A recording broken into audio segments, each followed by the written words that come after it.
पूर्व भिडियो रे आमे माने मंगला माँ जीवन में श्री श्री ठाकुरंकर अजछल दया और करुणार कथा शुणिथिले।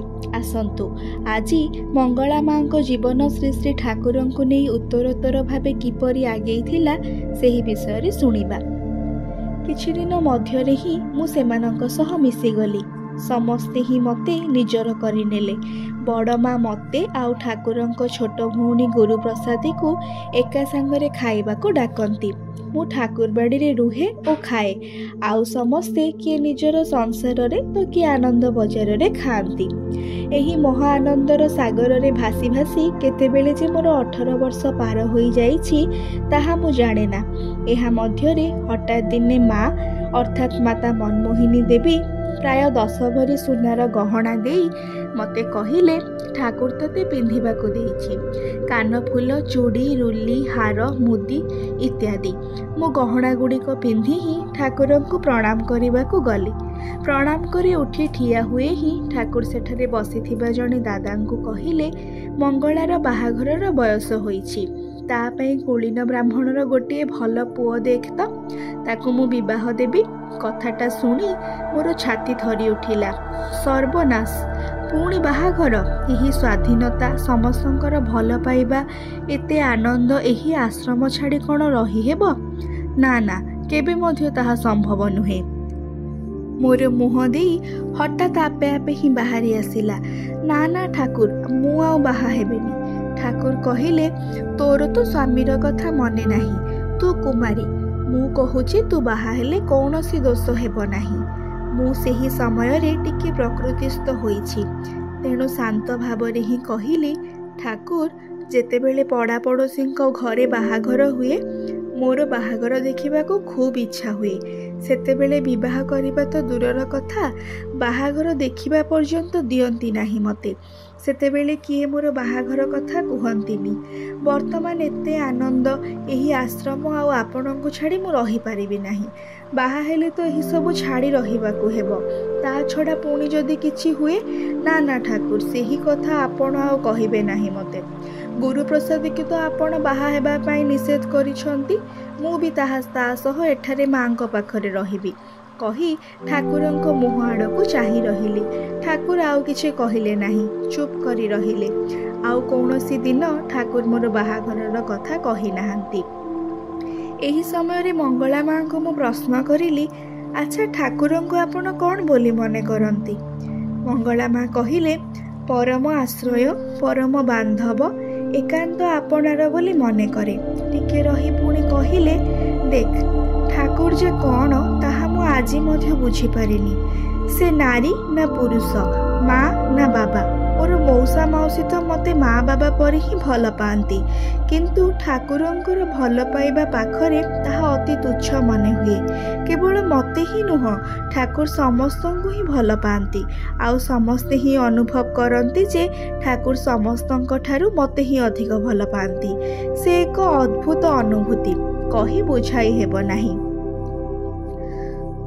सुन ताहाले चारु सांगरे मोर खूब बंधुत्व थिला।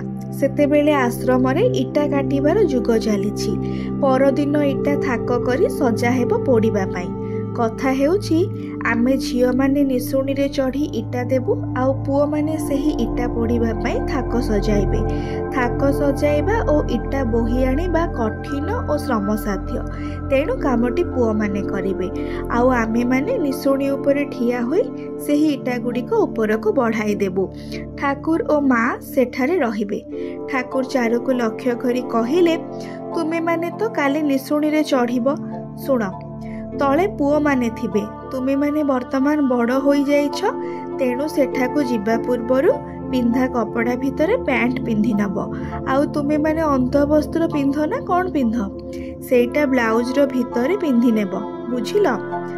मु आउ चारु आज्ञा बोली कही मुंड हलाई सम्मति जणाइलु।